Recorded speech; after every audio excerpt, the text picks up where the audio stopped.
Are you craving restaurant-style chicken at home? Let's make this rich and flavorful restaurant-style creamy tawa chicken. This chicken is juicy on inside and is full of flavors. In a bowl, mix yogurt, fresh cream, ginger garlic paste, black pepper, chili flakes, red chili powder, chaat masala, garam masala, cumin powder, lemon juice, salt, oil, and a pinch of yellow food color for that perfect restaurant-style look. Make a few slits in the chicken legs, coat them well with the marinade, and let them rest for at least 1 hour.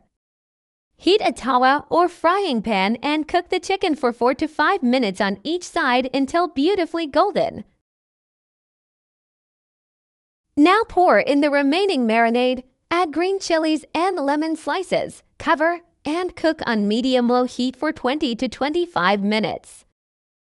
Once the oil starts separating and the chicken is tender and fully cooked, your restaurant-style creamy tawa chicken is ready to serve.